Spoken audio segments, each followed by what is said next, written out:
Kanyang bunga, ito ay matamis at kinakain. Yan. Kukunin natin para ma-witness natin na ito nga ay bumubula at nagiging sabon. Lalabas na yung kanyang katas, parang ubas. Yan. Kapag bumitak, malabas yung kanyang tutok na kulay green.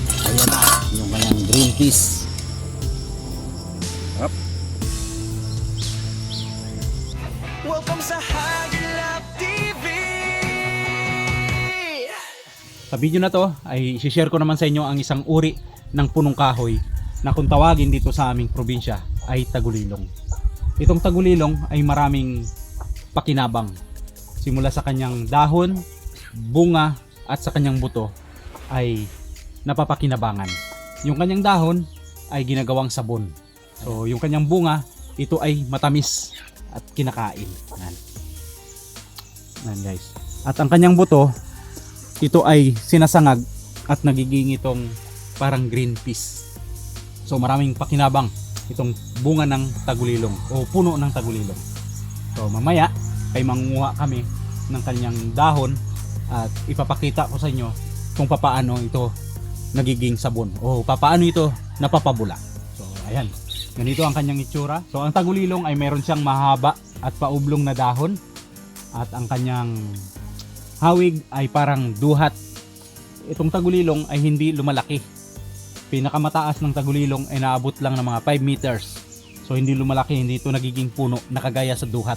At binansagan siya dito sa amin na tagulilong dahil ang ganitong uri ng punong kahoy ay hindi tumutubo sa mga hindi masukal na lugar o area. Ito ay tumutubo lang sa ilalim ng mga punong kahoy. Kaya siya tinawag na tagulilong dahil tumatago siya sa lilong ng mga puno. So hindi ito nabubuhay sa mga kapatagan na mainit o hindi malilim. So ayan, mamaya ay mangunguha kami ng kanyang dahon at kukusutin natin para ma-witness natin na ito ay bumubula at nagiging sabon. So ganito pala ang itsura ng bulaklak ng tagulilong.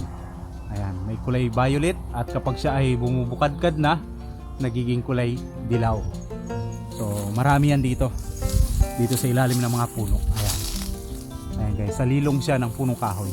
So kapag nabuo na yung tagulilong ay ganito na ang kanyang itsura. Ayan, magbibilog na kulay green. Ayan, magkakatabi lang sila ng kanyang hinog na bunga. Kaya sa isang puno ay mayroong hilaw, mayroong namumulaklak at mayroong hinog. So kapag malapit ng mahinog ang tagulilong ay ganito na ang kanyang itsura. Ayan, mayroon siyang mga kulay orange at dilaw, mapupula, at kapag siya ay hinog na ay ganito na ang kanyang kalalabasan. Makikintab na kulay itim at kulay violet. Ayan ang tagulilong. So ngayon mga kagilap ay mangunguha na tayo ng kanyang dahon. Ayan, mga ganito lang. Kukunin natin para ma-witness natin na ito nga ay bumubula at nagiging sabon. Ayan, pwedeng isabon. Kukuha lang tayo ng ilang piraso para mapakita namin sa inyo na ito nga ay bumubula. Ayan, dahil nung unang panahon ito yung ginagawang panghugas ng kamay. So ayan mga kagilap, ito na yung aking mga nakuhang dahon ng tagulilong. So ngayon ay ipapakita ko sa inyo kung paano ito nagiging sabon o napapabula. So ayan, meron na kaming inihanda na tubig. Ayan guys, walang sabon yan. So yung gagawin ko lang dito ay babasain lang siya, saka natin kukusutin. Yan, kukusutin ko lang na ganyan. Ayan guys, unti-unti na siyang bumubula. Ayan o. Pwede tayong gumawa ng bula gamit lang itong tagulilong. Ayan, di pa siya durog pero bulang-bula na siya. Yun o.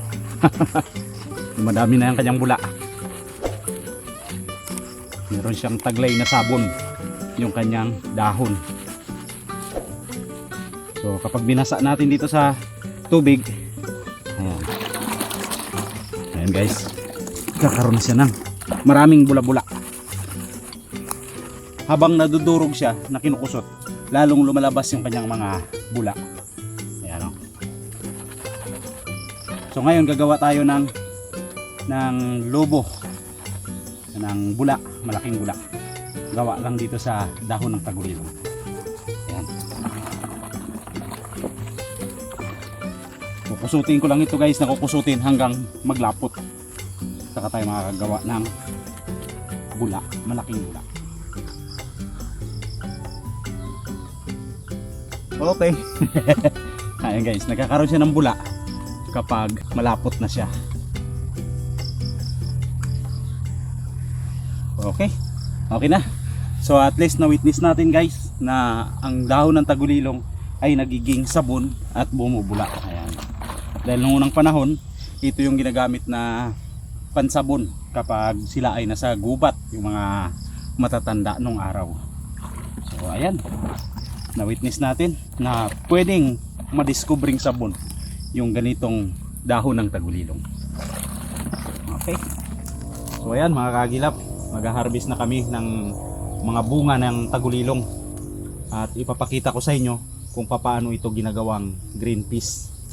Yung kanyang mga buto ay isasangag lang natin para makuha natin yung kanyang buto sa gitna na nagiging green peas.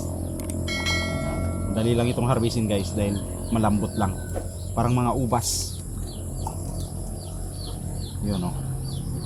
So ayan guys, marami na. So panama na ito. So ayan mga kagilap, ito na yung aking mga napitas na bunga ng tagulilong. So ngayon papakita ko naman sa inyo ang proseso kung paano gawing green peas yung kanyang buto. So ayan, ilalagay lang muna namin dito sa net at babasahin ng tubig. Ayan. Saka natin kukusutin. Ayan guys, maglalabas na yung kanyang katas, parang ubas, sa ganitong paraan para madaling makuha yung kanyang buto.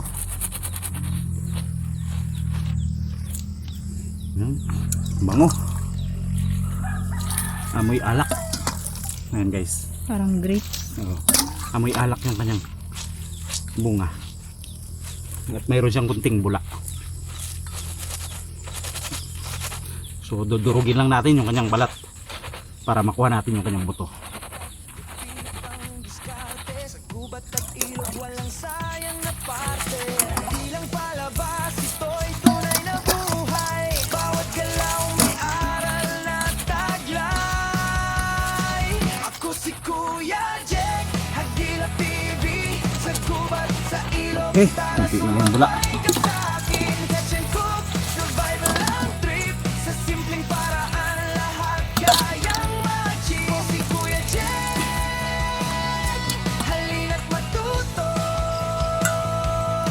Nangayayaman ang kalikasan, sabay nating tuklasin dito. Ayan guys, salin lang natin.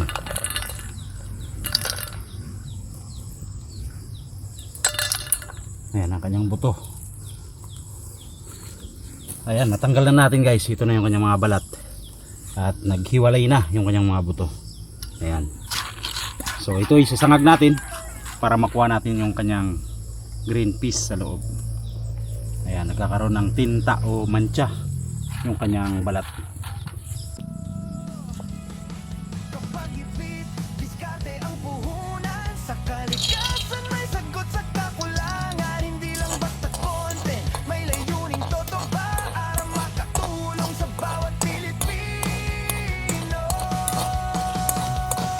Ilang minuto lang na sinasangag ay unti-unti na siyang bumibitak. Kapag bumitak, lumalabas yung kanyang buto na kulay green. Mula siyang pumuputok para siyang popcorn.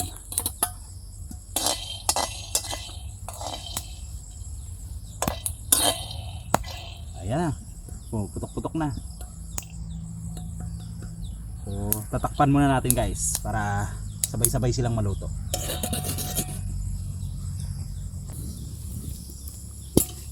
Yun, simula na siyang pumuputok.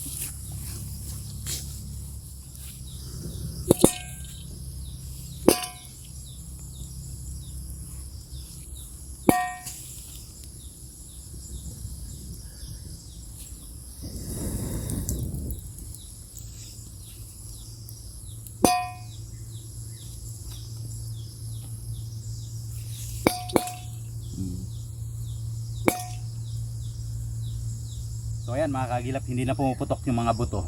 So ang ibig sabihin yan ay luto na. Ayan guys. Ayan na yung kanyang green peas.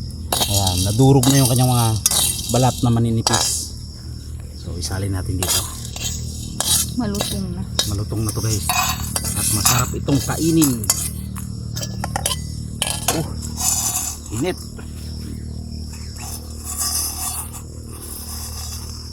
Init pa. Yun oh.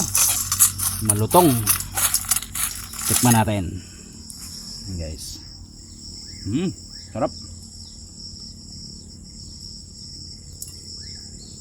Lasa nito guys, parang green peas talaga.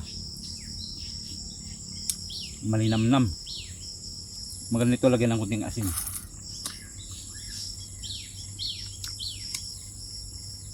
Sarap.